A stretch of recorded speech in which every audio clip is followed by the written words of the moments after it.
Celebra-se no dia 8 de março, chamado Dia da Vitória, data em que houve a capitulação da Alemanha nazista perante o grupo de países chamado Nações Unidas, que lutaram contra o eixo durante a Segunda Guerra Mundial.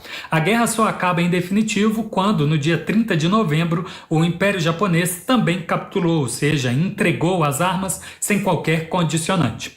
Do lado ocidental, a coisa ficou mais complicada para a Alemanha nazista, porque ela já vinha perdendo território, inclusive da sua área original, e a liderança suicidou Adolf Hitler no dia 30 de abril de 1945.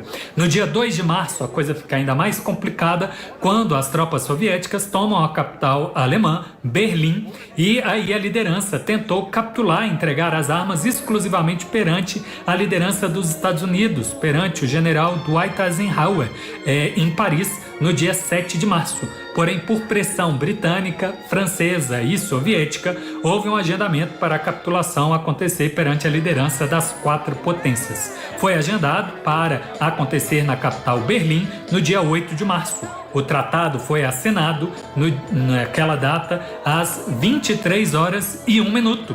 Em território soviético, isso já representava o dia 9 de março. É por isso que, por muito tempo, a União Soviética e hoje a Rússia celebra com uma grande parada militar o Dia da Vitória no dia 9.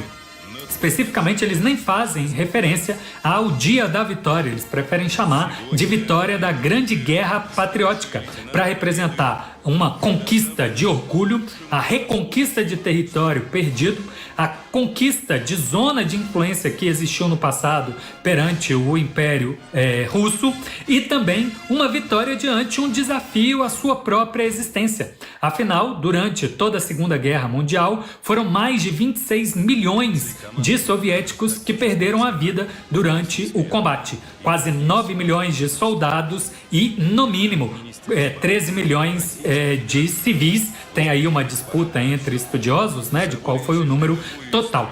Bem, do lado soviético, eles celebram essa sobrevivência porque um dos grandes projetos de Hitler e de todo o partido nazista era a implementação da chamada Zona de Influência, espaço vital, Lebensraum, para onde os alemães, raça superior, iriam expandir e viver um império de 1000 anos. Isso seria feito perante território de povos considerados de raça inferiores e de cultura degenerada, já que o Império Russo e a União Soviética e a Rússia hoje têm ou tinham também orgulho de se chamar uma existência política multicultural, multiétnica, multireligiosa, e os alemães queriam uma pureza.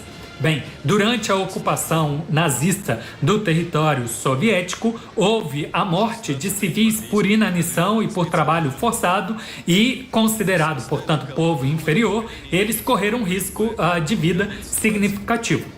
Os soviéticos, como um todo, também celebram porque depois da Segunda Guerra eles obtiveram o retorno do território antes sob a influência do Império Russo, já que depois da Primeira Guerra Mundial eles haviam concedido via tratado uma cessão de 1/4 da área onde estava a sua população, 1/3 da área em que estava a sua população, sua produção de grãos, tornando a viabilidade e o desenvolvimento daquele povo, desse grupo de povos, um tanto quanto complicado.